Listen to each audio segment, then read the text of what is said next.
No primeiro filme da quadrilogia Matrix, nos é exibido um excelente diálogo entre o Sr. Anderson e seu chefe, antes de Neo sair por completo da Matrix. A conversa, como um todo, é cheia de dicas a respeito do futuro de Neo, o que o torna ainda mais divertido quando assistimos ao filme uma segunda vez. Destaco aqui um trecho da bronca que Neo leva de seu chefe por mais uma vez chegar atrasado ao serviço. Você acredita que é especial e que, de alguma forma, as regras não se aplicam a você, mas, obviamente, você está errado. Todos nós, a esta altura do campeonato, já sabemos que o Sr. Anderson, ou melhor, que Neo, é sim especial e que, de alguma forma, as regras da Matrix não se aplicam a ele. Mas hoje, eu não quero falar de ficção futurista, mas sim do comportamento dele, nosso ente mafioso favorito, o Estado. Porque, de alguma forma, nossos governantes também acreditam ser especiais e que, por algum motivo, as regras econômicas que regem as vidas de nós, meros mortais, e de nosso mundo, não se aplicam a eles.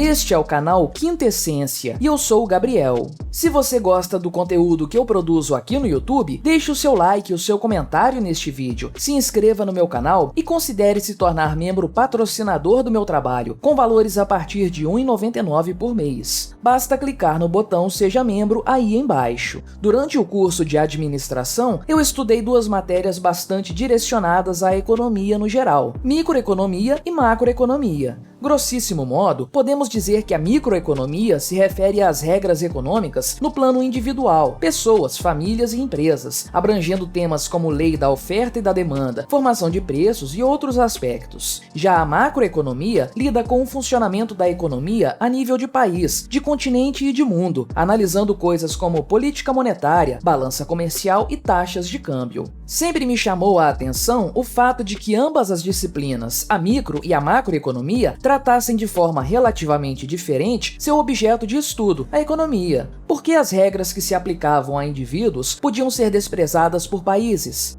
Por que o que não funciona dentro de uma casa, de uma família, funcionaria num governo? Por que um país exportador de matéria-prima e importador de itens industrializados obrigatoriamente deve ser pobre, se um fazendeiro que vende alimentos consegue comprar toda sorte de itens industrializados e mesmo assim ser rico? Será que, tal como acontece com o Neo de Matrix, as regras individuais também não se aplicam aos estados? Será que os estados são especiais? É claro que a resposta a essa pergunta é não. Isso tornou-se evidente para mim tão logo eu comecei a ter contato com a Escola Austríaca de Economia. Essa linha de pensamento econômico trata da realidade dos fatos, ao invés de dourar a pílula do estatismo, como tantas outras escolas de economia fazem. Logo eu percebi que coisas como dívida pública, desenvolvimentismo, política cambial, controle da taxa de juros e metas de inflação eram basicamente crimes estatais cometidos contra o povo governado. Não, o Estado não é um ente especial, e todas as vezes que ele tenta tomar atitudes que eu e você não tomaríamos, isso significa apenas uma coisa: todos nós ficaremos mais pobres. Não é surpresa alguma encontrar um ensinamento torto de macroeconomia na faculdade. Nenhum setor educacional brasileiro está isento da influência estatal, seja ele do ensino básico ou superior, seja ele público ou privado. Por isso, a herança direcionista estatal brasileira influencia e muito o estudo econômico nas universidades. Em tempos de informação abundante e de fácil acesso, porém, esse discurso enganoso se torna cada vez mais fraco. Na prática, estados deveriam funcionar como famílias. Isso se seu objetivo fosse, obviamente, melhorar a economia de um país e não encher os bolsos dos políticos. Tudo o que um indivíduo ou sua família não podem fazer, também os governos não deveriam fazer, sob pena de sofrer as mesmas consequências. Endividamento, comprometimento do próprio patrimônio e do futuro das próximas gerações, perda de confiabilidade, etc. Na prática, é exatamente isso o que vemos. Contudo, ainda assim os economistas mainstream e os políticos demagogos insistem em dizer que o Estado possui poderes sobrenaturais, dos quais nós, o povo, não dispomos. Por exemplo, exemplo, pense no caso do endividamento.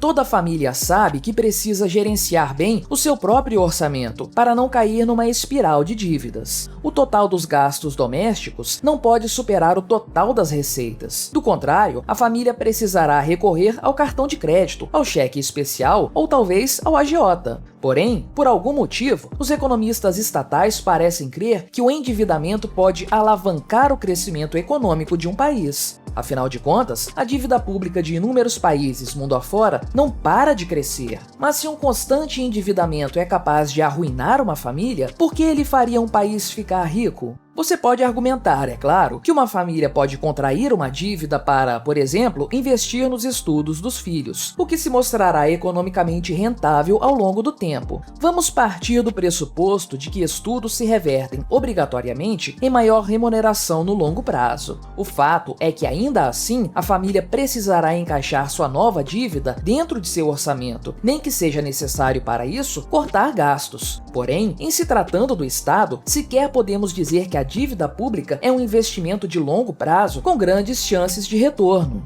A analogia correta seria dizer que a família está usando o cheque especial para pagar o salário de uma empregada doméstica. Em situações de aperto financeiro, toda a família sabe como agir. Cortam-se os luxos, a empregada doméstica será demitida, um dos carros será vendido, a viagem que a família todo ano faz para o exterior será trocada por uma viagem para Gramado, e aquele almoço semanal num restaurante será trocado por um almoço quinzenal. Se a coisa continuar apertada, então talvez seja interessante vender a casa atual para comprar uma casa menor, para usar a diferença nos valores para abater dívidas e também para diminuir os gastos fixos com habitação. Quando um país enfrenta uma crise econômica, porém, os macroeconomistas afirmam que o governo deve se endividar mais para fomentar a economia. Não há corte de gastos, não há demissão de funcionários, não há venda do patrimônio estatal. Há inchaço da máquina, iniciam-se obras públicas sem sentido, distribuem-se benefícios sociais, dentre outras coisas do gênero. O resultado disso não será, em absoluto, qualquer grau de melhoria econômica, mas sim apenas um aprofundamento das dívidas e um agravamento da situação econômica do país, exatamente como aconteceria com uma família. Famílias endividadas são incapazes de investir em seu próprio futuro, o que é uma tragédia.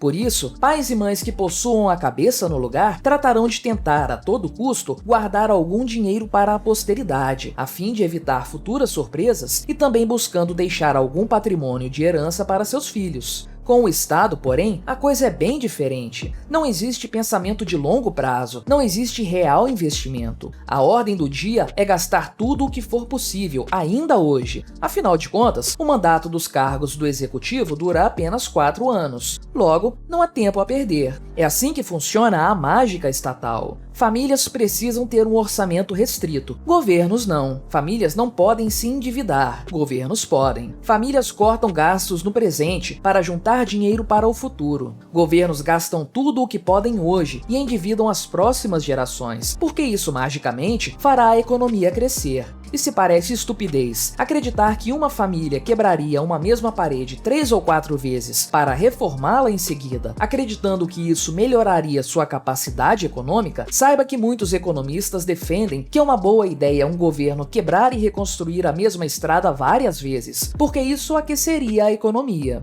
Não existem soluções mágicas para a economia. O que não funciona para um indivíduo, o que não é aplicado dentro de uma casa, também não funcionará no nível macro, porque isso é a economia como um todo, um emaranhado de relações comerciais entre indivíduos, entre famílias, que podem ter ou não um Estado como desnecessário intermediário. Ainda que este seja o caso, porém, a realidade dos fatos não mudará. O dinheiro não cai do céu, dívida não produz riqueza, gastar tudo o que se possui no presente é uma péssima ideia, e em caso de dificuldades econômicas, a primeira e mais óbvia solução será sempre cortar ao máximo os gastos. Como vimos no primeiro filme da quadrilogia Matrix, e me perdoe o spoiler, Neo é mesmo o escolhido. As regras não se aplicam a ele, e dessa forma, ele pode parar balas no ar, pular de grandes alturas sem se ferir e até mesmo voar. Porém, nós não vivemos numa ficção, e nem mesmo numa Matrix, embora muitos conspiracionistas pensem dessa forma. Nós devemos nos deparar com a dura realidade de nossas vidas. E aqui as regras valem para todos, indivíduos e estados. O Estado, esse ente coercitivo e ilegítimo, não é único, não é especial, não é diferente. Mas, por algum motivo, muitos acreditam que se ele fizer tudo errado, as coisas vão dar certo no fim das contas. Obrigado por assistir este vídeo até o fim. Agradeço especialmente aos super apoiadores do meu canal: Silvio Guilarducci, Bob Dias, Murilo de Mello, Tecnopossession, Vitor Braga, São Mises, Luiz Gouveia, Lucas Clementino e Papa Hardware. Até o próximo vídeo.